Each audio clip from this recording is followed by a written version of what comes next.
mbokk internet yi seen serviteur Clédor moo ñëwaat tey promettre leen benn direct pour waxtaanee ak yéen lu am solo ci deminu Sénégal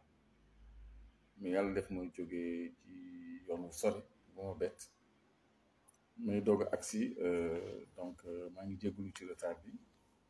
maa ngi jégalu aussi ci kanam gu sonn gi ak baat gu sonn beeg yooyu tout ça mais comme maa leen ko digoon donc dama ñëw pour wàccoog yéen ci liggéey boobu kon maa ngi dalal suñu mbokk yi fi commencé dugg si xam nga ñuy tàqali tuuti waxtaan bi pour xaar nit ñi ñëw donc mu ngi noonu donc maa ngi invité suñu ay quelques mbokk pour ñu teewe waxtaan bi parce que waxtaan bu am solo la ci tolluwaayu réew mi par rapport ak enjeu yu bees yi nga xam ne moom la ñu jànkonteel donc loolu mooy soloy waxtaan bi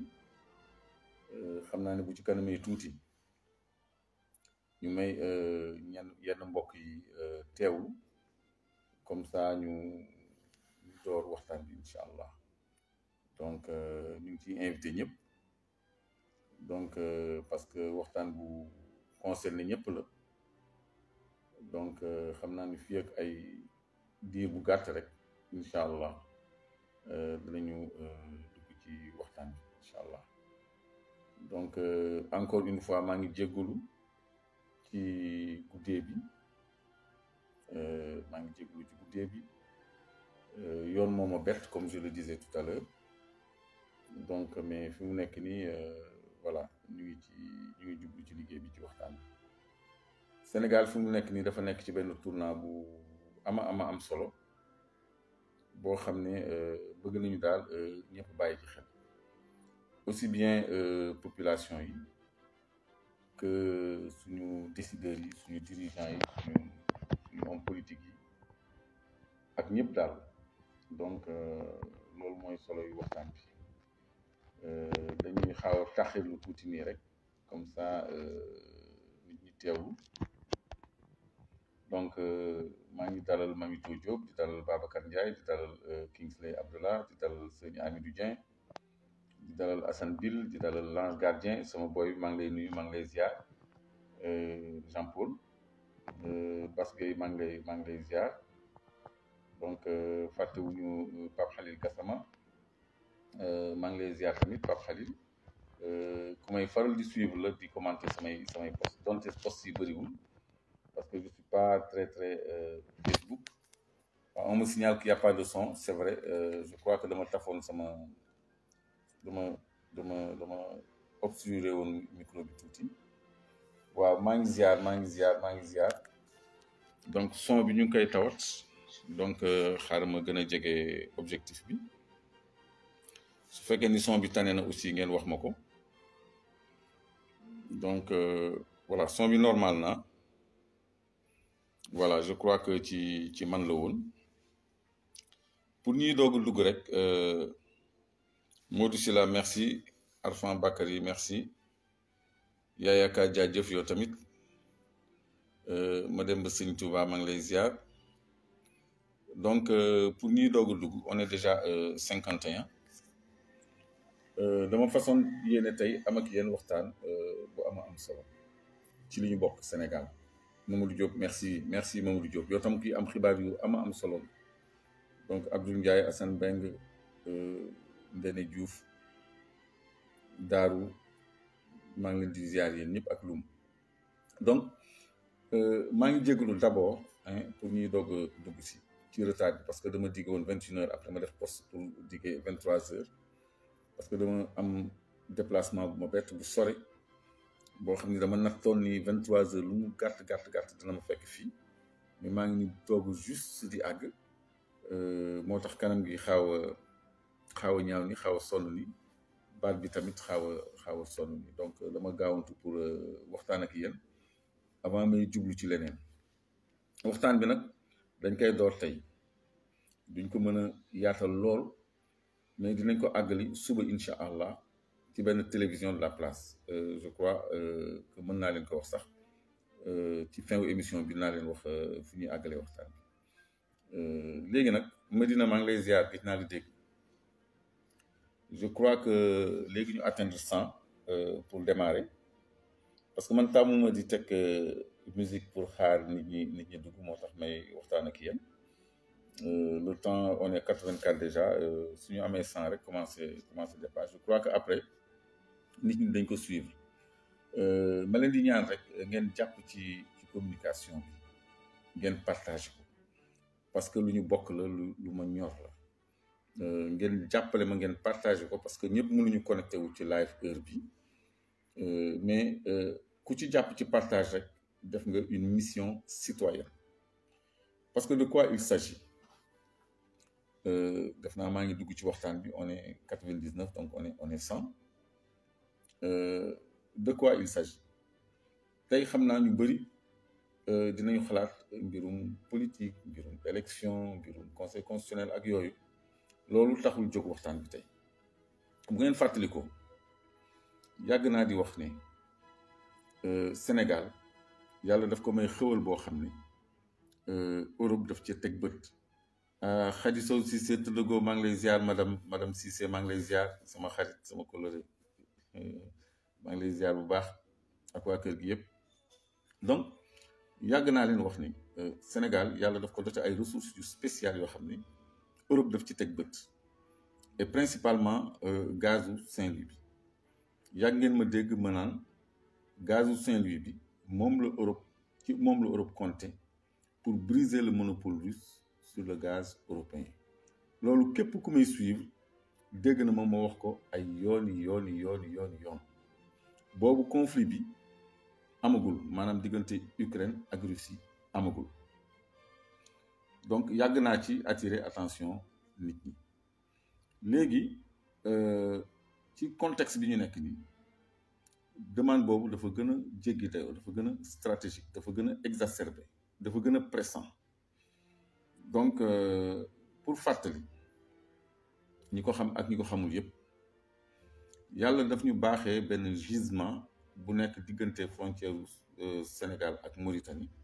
bu ñu tuddee Grande Tortue Ahmeyim ñun ñu tuddee woon ko Gëmbal donc gisement boobu yàlla daf ci dëxëñ 70 trillions de pieds cubes de gaz trillion mooy 1000 milliards mooy 1 trillion 1000 milliards mooy 1 trillion ngeen jàpp mesure boobu trillion TRI2LON trillion donc 1 trillion mooy 1000 milliards 70 trillions mooy 70 000 milliards de pieds cubes nag moo gën a tuuti mètre cube mais c'est quand même énorme loolu la ñu xaymaa potentielu li tëdd foofu ci gaz te loolu xayma rek la parce que yàlla rek moo xam lu mu fa dëxëñ ñu mu toll donc xayma doomu aadama kese la ci seen xayma tamit Cosmos ak BP Cosmos surtout nee na gisement boobu c'est exploitable pendant 270 ans ñaari téeméeri at ak juróom-ñaari fukk mën nañu di ngacc ci gaz boobu te du ko tax a jeex pour rappel Arabie Saoudite ci pays yi ëpp pétrole la bokk te ñoom ba ñu commencé produire seen pétrole ça fait des siècles te ba léegi ñu ngi am pétrole loolu mooy ressource naturelle du luy gaaw a jeex Sococim toujours ma jox exemple bi 1948 ba léegi mu ngi am ciment ci zone Bargny bi nga xam ne fa lay waxi boobu ba tey donc gisement surtout énergie matière fossile maanaam lu mel ni pétrole ak gaz loolu mooy gën a gudd fan mooy gën a yàgg tamit que yenn mineurs yi donc foofu am nañ fa potentiel bu am solo boo xam ne dañ ko bokk ak Mauritanie ñu koy tuddee GTA Grande Tortue Ahmeyim mooy GTA Grande Tortue Ahmeyim mooy wàllu Mauritanie dafa am ñaari teen bu tudd Ahmeyim 1 ak Ahmeyim 2 ak benn teen côté Sénégal bu tudd Gëmbal 1 mais Gëmbal 1 boobu moo ëpp ñaari Ahmeyim yëpp ba noppi système de vase communicant la boo xam ni gaz bi yëpp foofu lay féete loolu c'est un détail léegi gaz boobu ñu ngi ko xayma ci plan de production bi nga xam ni Cosmos ak BP ñoo ko déposé ñoom nee nañu bés bu ne danañu produire lu tolloog 14 millions et demi de mètres cubes de gaz bi yoon mètre cube laa wax 14 millions et demi de mètres cubes de gaz donc 14 millions et demi de mètres cubes de gaz lu bëri la ci gaz. beneen xayma mooy bi Macky Sall di wax daf ko évaluer moom en tonnes day tolloog 2,5 millions tonnes par an en début d'exploitation 2,5 millions tonnes par an ku ma mën a dimbali diviser ma ko par 365 jours di ngeen xam ñaata tonnes par jour la équivaloir après ma wax leen lan mooy normomètre cube ñu mën ko xayma ci xayma bu xel yëpp mën a jàpp donc 2,5 millions divisé par 365 nañ ma ko defal ngir yàlla comme ça parce que gaz ak pétrole duñ ko évaluer par an loolu lëndëmal nit la waaw loolu lëndëmal nit la par jour la ñuy évaluer production pétrolière ak gazière tant de barils jour tant de mètres cubes jour bokkul ak or tant de tonnes par an phosphate tant de tonnes par an même arachide tant de tonnes par an hydrocarbures rek mooy production quotidienne journalière chaque jour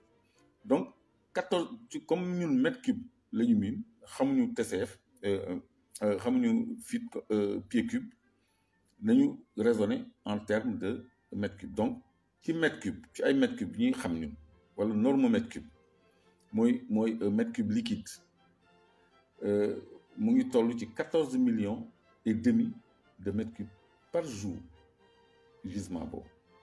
donc loolu la Europe te woon bët bu yàgg laata conflit bi ba ma doon leen wax ni benn femme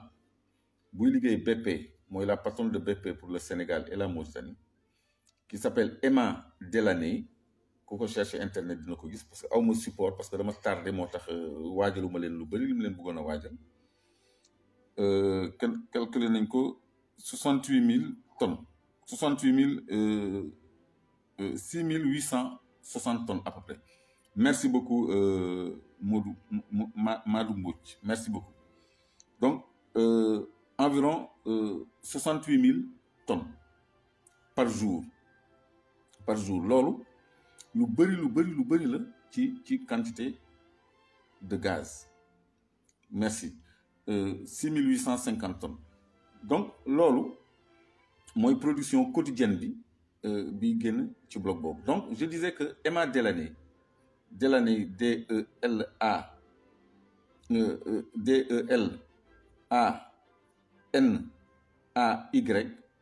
bu ngeen ko recherché di ngeen gis une femme Emma Delaney wala même recherche vocale di ngeen ko gis une femme c'est une British, elle est très jeune, c'est la patronne de Macky Sall et du président de Mauritanie, surtout le président Aziz qui a été déchu.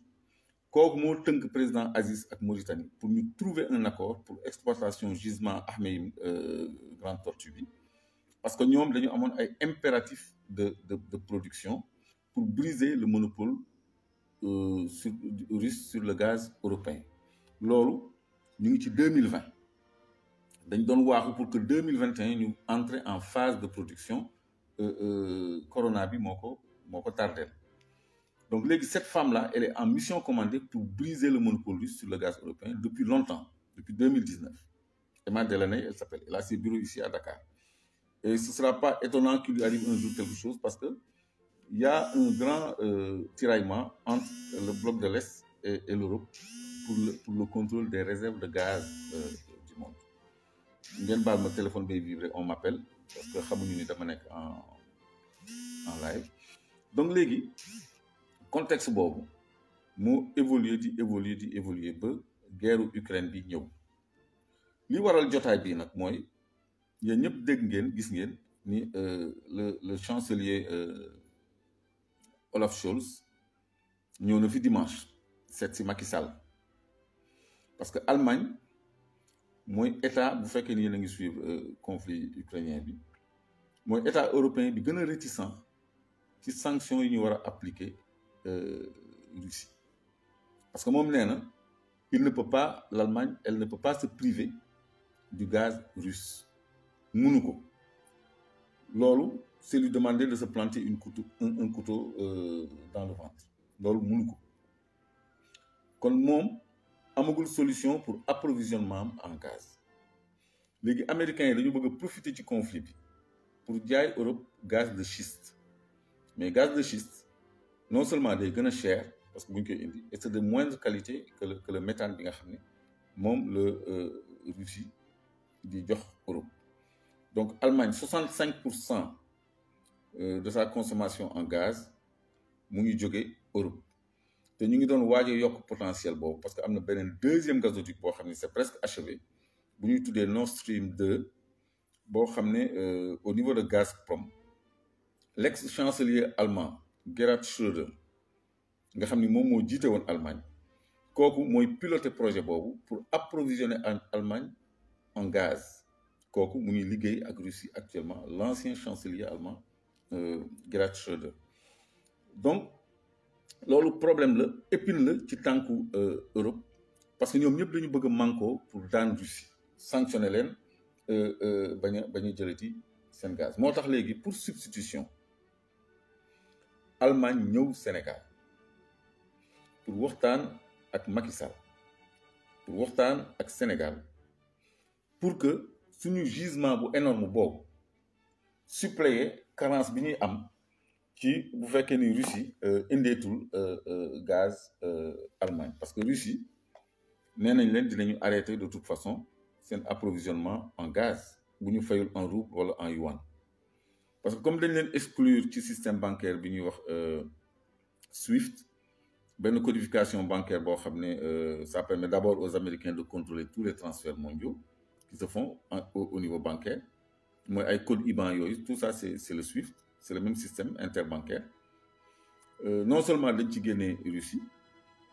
mais dañ leen bëgg a geler seen ay avoirs yu ñu am ci banque étrangère donc ñoom c'est normal que ñu bëgg a sécuriser seen xaalis donc ñoom nangootuñu système européen bi léegi ils imposent la monnaie chinoise ou le rouble information monnaie chinoise le yuan ou le RMB admettre nañ ko dans l'escarcelle de la Banque mondiale c'est-à-dire considérer nañ ko comme devise mën nañ ko jëfandikoo pour jëndante ak jaayante ci bitim réew jëndante ak jaayante ci matière première xayma ci ay places boursières donc loolu dafay wàccee dollar bi day accélérer benn processus bu ñuy wax la dédollarisation te ci loolu lañ jëm parce que y a deux blocs qui se dessinent léegi nag enjeu énergétique bi nga xam ne moo am en Europe Allemagne dafa bëgg changer politique énergétique parce que dafa amoon ay écologistes yoo xam ne dañu taxawoon pour bañ centrale nucléaire am fa parce qu'il y avait eu les incidents de Tchernobyl et tout ça ñoom ñu jëlee ci leçon même si après il y a eu Fukushima plus récemment donc léegi ñoom dañu bannir nu mu tuddati nucléaire ci seen source énergétique dem ci gaz parce que gaz moo gën a propre pétrole moo gën a propre fuel moo gën a propre énergie fossile yu bëri donc léegi merci Babacar Diaby donc léegi dañu changer waat option parce que dañu bëgg a retourner au nucléaire parce que France tey jii li ko mettre à l'abri du gaz russe mooy moom li ëpp ci courant am ci ay centrales nucléaires lay jóge donc Allemagne dafa bëgg a dellu ci tànk yooyu kooku muy benn ñaareel bi dafa bëgg a ut beneen source d'approvisionnement en gaz te Sénégal la ñuy négocier ñoom ak européens maa ngi ñëw nag ci solo waxtaan bi parce que dafa am benn instance politique intérieure boo xam ne bu am solo la boo xam ni dama bëgg ñu taxaw ci buñ ci àggee donc léegi loolu moo tax moom mu ñëw fii ba mu fi jógee Niger la dem Niger lan moo fa am uranium mooy énergie nucléaire mooy nucléaire donc ñoom tubaab yi ñoom riche yi ñoom pays développés yi sans ñun duñu dem la ñu soxla yépp mu ngi ci ñun ñoo ko yor kon ñun suñu wàllu bopp ñun ñoo war a xam li ñu yor baal leen ma yëngu-yëngu yi téléphone bi dama ko téye parce que mënu ma ko fixer j'ai presque improvisé jotaay bi donc ñun li ñu am dañ ko war a xam parce que dañu toll ci contexte boo xam ni on doit tirer le meilleur de nos ressources parce que tey la ëpp solo tey la ëpp valeur tey la ëpp prix tey la ëpp enjeu géostratégique tey la ëpp enjeu économique tey la ñu war a gën a mën a respecter Sénégal mais ñoom dina leen jaral lépp pour ñu teg loxo ci suñu gaz bi ñuy produire Saint-Louis te gaz bi d'ici quelques mois lañ koy produire 2023 la ñu wax léegi loolu am na beneen jaan bu ci laxasu dafa am benn plateforme flottante de liquéfaction de gaz bu ñuy wax FPSO Floating Production Storage and Offloading Vessel wala Offloading Unit plateforme flottante de production de stockage et d'approvisionnement mooy FPSO Floating Production Storage and Offloading Vessel wala unit vessel mooy navire unit mooy unité donc ñun dañu commandé Sénégal ak Mauritanie benn plateforme flottante de liquéfaction de gaz donc c'est un terminal méthanier flottant boo xam ne ñu ngi ko war a installer au large de Saint-Louis à 8 kilomètres seulement des côtes boo xam ne moom moo war a extraire gazu Saint-Louis bi ba noppi séddale ko donc navire boobu FPSO boobu da ngeen familiariser wu ak moo boobu ñu ngi koy defaree Chine daanaka pare na ci contrat yi dafa waroon nekk moomeelu Sénégal ak Mauritanie après 10 ans d'exploitation dafa war a nekk suñu alal suñu bien suñu infrastructure après 10 ans d'exploitation Macky Sall demoon na fi Mauritanie di essayer avion bu bees bu mu jëndee 60 milliards demul woon pour essayer avion bu bees bu mu jëndee 60 milliards dafa demoon pour signer beneen accord boo xam ne accord kenn moo tax mu bëgg homme politique journaliste intellectuel bàyyi xel bu baax a baax ci mel demander compte gouvernement bi les députés par exemple les leaders politiques par exemple comme Ousmane Sonko comme ñeneen ñu interpeller gouvernement bi ci yii may wax c'est-à-dire contrat yi ñuy dem signer ba nga xam ne plateforme bi ñu waroon a revenir 10 ans d'exploitation dañ koy joxe en location dañ koy joxe en location ak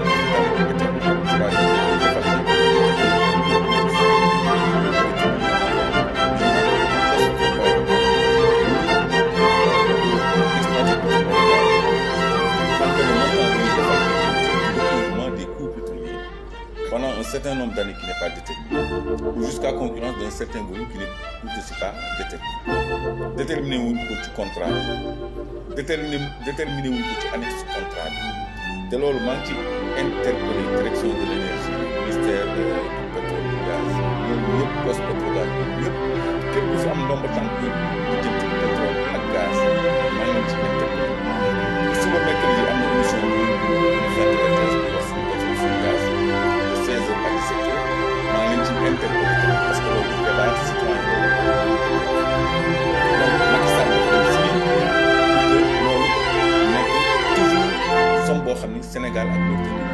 ko fa moom ak 10% ñu waroon am ci loolu léegi 5% kon loolu ñu war a leeral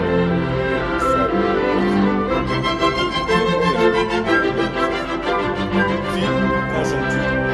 ak si tool tubaab allemand français danañu def tout am Sénégal président bu leen di signé li ñu bëgg d'ailleurs invité nañu Macky Sall dans quelques jours fële sommet G7 sommet yi nga xam ni pays européens ñoo fa nekk pays européens ñoo fa nekk invité nañu président Macky Sall sommet G7 dans quelques jours pour régler problème gaz Europe comme gaz Europe solution bi fii yàlla xam nañu yàgg naa leen wax ñi ma daan déglu yàgg nañu dégg avant conflit bi maanaam on compte sur le bloc de Saint-Louis pour briser le monopole du gaz européen parce que Russie le gaz bi moo leen di mettre à l'abri des sanctions des Nations Unies et de l'Union européenne mooy seen arme stratégique c'est très important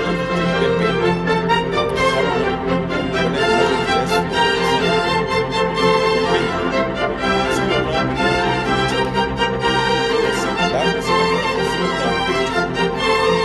ñu deful daal il risque de nous imposer Macky Sall même au-delà de 2030 parce que c'est quelqu'un qui est prêt à leur signer tout ce qu'ils veulent. boobu muy benn ñaareel bi ils vont pas chercher au Yémen, en Irak, en Iran du gaz ailleurs parce que Algérie dañu verrouillé parce que y a l'influence russe là parce que Algérie tamit jëm nañ fa gaz fan yii rek ils ont refusé léegi il faut tout am un valet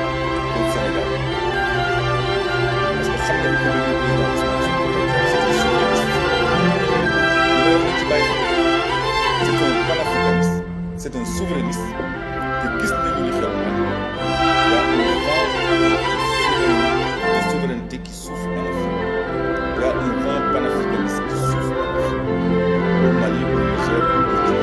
au partout. Même au Sénégal, c'est un contexte. Le Sénégal peut amener un président qui est en dehors de tout système. Asseoir souveraineté économique au Sénégal ak souveraineté politique de comme Assimi Goïta ni mu koy defee xam nga par rapport aux Français qui ont toujours dominé le Mali ba doon leen jox sax autorisation de vol dans le territoire de dindi loolu parce que loolu c'est une aberration c'est aussi une aberration nit ki am yëfam ñu ni ko tubaab bi ni ko yow 10% la ci moom 90% donc loolu moo tax Olaf Scholz ñëwul Sénégal parce que d'abord une part sur une partie sur les rapports de change à leur avantage 90% contre 10%. Et en plus dañu am un président de parce que Macky Sall intérêt moo ñu jàppale ko rek maintenir au pouvoir. Donc s'il tient l'intérêt des Européens entre ses mains nga xam ne mën na ko brader mën na leen jox ay garanties par rapport aux Russes mais il ne se fera pas de ce qu'on va les exécuter. Moi pour que je puisse défendre les intérêts il faut m'aider à rester parce que mon pouvoir est menacé parce qu'il y a des jeunes qui veulent autre chose, il y a un homme politique qui veut autre chose. Donc voilà, Ouattara il est bien président troisième mandat.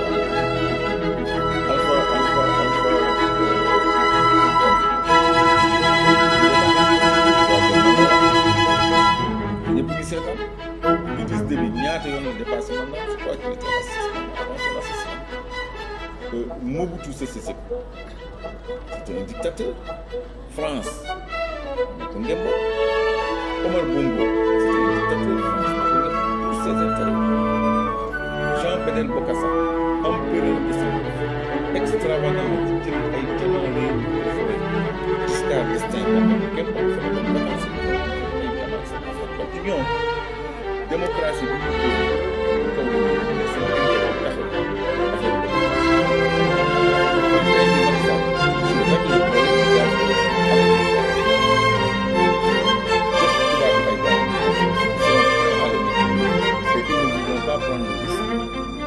qu'un autre pouvoir vienne ici jouer le souverainisme, défendre les intérêts du Sénégal. Donc foofu mooy yàqu waxtaan bi c'est-à-dire impact bi muy am ci suñu politique intérieure ak impact bi muy am ci suñu état de démocratie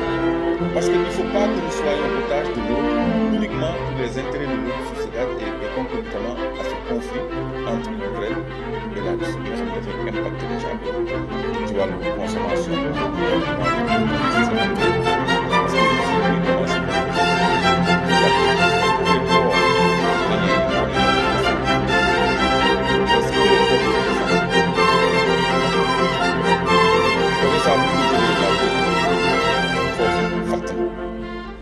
Nord Stream 1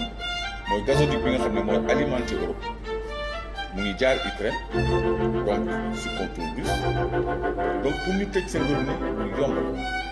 mais sur l'incidence politique au Sénégal mooy ñoom ñu am un homme qui sert leurs intérêts et cet homme c'est pas Ousmane Sonko cet homme c'est Macky Sall. Macky Sall c'est quelqu'un qui est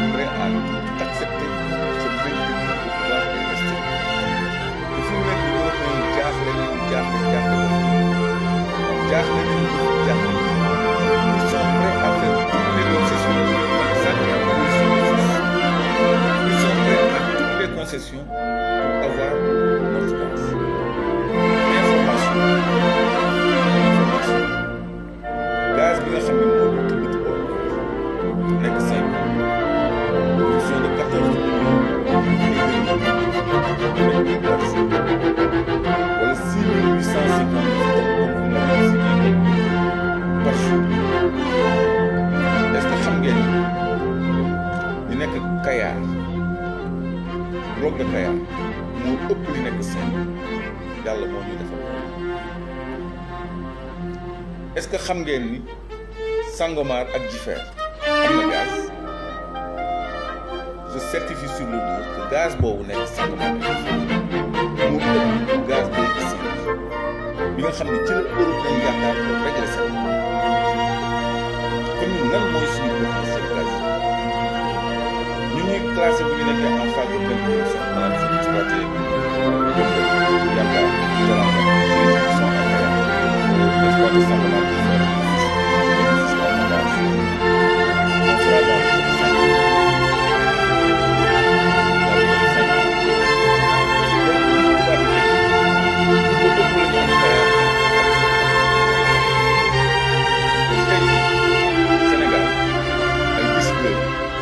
ay hommes politiques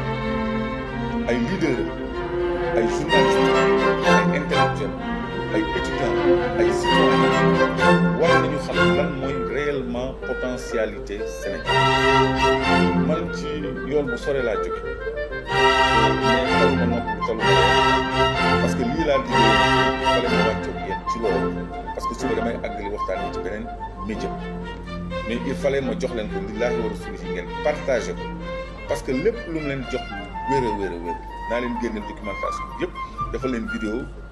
dans YouTube boo xam ne dañ koy monté mu leer mu créé leen banque de données ci fekk nekk de communication maanaam di jàllale message de information jot ci xam ko parce que fi mu nekk nii Macky Sall dafay surfer ci sous-information wu opinion publique bi ci sous-information yu homme politique yi ci sous-information yu journalistes yeeg intellectuels yi ci sous-information yu étudiants yeeg citoyens te loolu dafa war a dakk l'information est à notre portée donc Sénégal dafa am potentiel gazier bu énorme et on parle même pas encore de pétrole ci jamono joo xam ne Europe fi mu nekk nii Russie daf leen xoj parce que hiver bii di ñëw ils ont des soucis hiver bii di ñëw bientôt décembre hiver bii di ñëw ils ont des soucis te Russie s'ils ferment le robinet ils sont morts Allemagne les industries seen coût de production produits manufacturés yi dañ ko multiplier par 100 ni par 60 parce que ils dépendent du gaz Finlande bi adhéré autant 100% de son gaz vient de Russie 100% laa wax 100% merci Saliou Pouy 100% de son gaz vient de Russie donc ñoom dépendance boobu moo leen jaaxal te ñun africains yi nga xam ni li ñu am xamuñu ko sax benn ñaareel bi suñuy njiit ñoom seeni poche moo leen intéressé intérêt askan bi yitteelu leen ci ñun la ñuy ñëw ci suñu njiit yi nga xam ne ay valet lañu xamuñu luy souveraineté xamuñu luy intérêt national xamuñu luy patriotisme ñooñu la ñuy utiliser pour am ñoom li ñu bëgg ci ñun te ñoom balaa ñuy am li ñu bëgg ci ñun war nañu am li ñu soxla ci ñoom ba pare loolu mooy coopération gagnant gagnant parce que ñun vraiment yàlla wàccoon ak ñun sur le plan des ressources te même uranium bi mu wuti Niger pour seen centrale nucléaire bii def énergie nucléaire mënuñu ko utiliser te dugaluñ ko ci ay tube en zirconium ay mbar yoo xam ni zirconium la parce que zirconium bu alliage zircon la wañ la parce que bu ñu ko lakkee dafay oxydé wu moo tax lootul tudd zircon day tudd zirconium te nag weñ bu weex bu mel ni inox propriété am particulière mooy dafa supporter tàngaay dafa supporter jusqu'à 3000 degrés de chaleur daf ko supporter kon tàngaayu réacteur cœuru réacteur tàngaayam 700 degrés la agul sax 1000 degrés zirconium 2900 degrés 2950 degrés à 3000 degrés kon matière boobu rek moo mën a nekk dans le cœur d'un réacteur nucléaire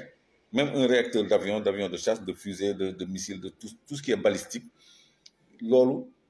matériau bu stratégique la boo xam ne moom également valeur am day yokku parce que le nucléaire est une seconde option énergétique pour l'Europe qui avait commencé à y renoncer mais léegi ñu ngi koy reprendre parce que Russie dañ leen jaaxal donc gaz uranium ak zirconium ay denrées stratégiques la yoo xam ni Afrique fii lañ koy wutee fii Afrique lañ koy wutee parce que dëkku naar yi pétrole la ñu ëppale que gaz à part l'Iran et le Qatar frontière u Iran ak Qatar am na gisement bu exactement bu mel ni comme bi nekk suñu diggante ak Mauritanie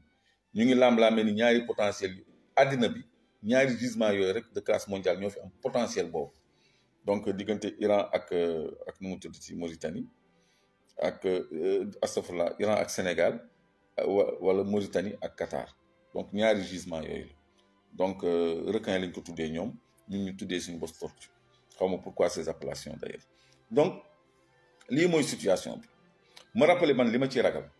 mooy impact politique bi sur le plan intérieur au Sénégal ils vont renforcer Macky Sall pour qu'ils servent leurs intérêts Macky Sall invité nañ ko sommet G7 c'est pour régler le problème énergétique européen te bu ko régler ñoom dinañ ko jéem a samp suñu kaw kon ñu waajal suñu bopp xam ne du yomb pour ñu déjjati ko fi waxuma pour ñu jëlee ko fi parce que foog ñu déjjati ko du yomb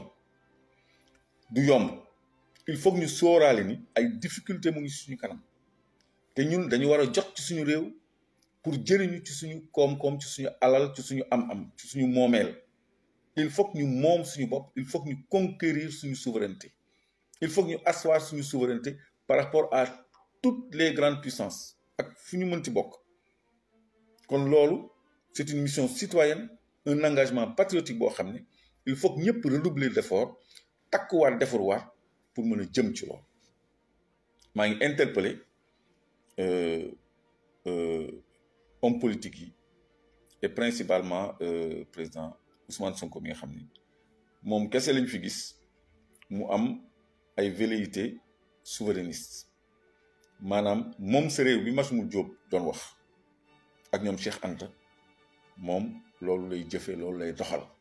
bi mu jëlee maire Ziguinchor joxe na ay prémices ci moom sa bopp affirmer sa dignité ak sa souveraineté kon ñu mel noonu askan bi war nañ leen jàppale pour jot ci seen réew jot ci seen moomeel jot ci seen dignité wute nag comme li Macky Sall def lépp lu baax fii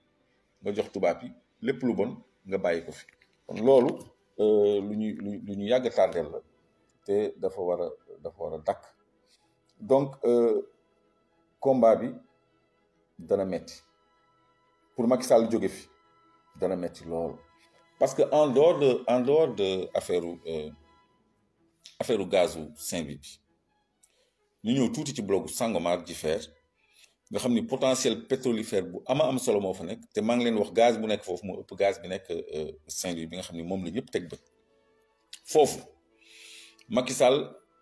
dafa def haute trahison dama leen di expliquer lu simple rek après dinaa leen ko illustrer dafa am lu ñuy wax contrat de partage de production contrat de recherche et de partage de production CRPP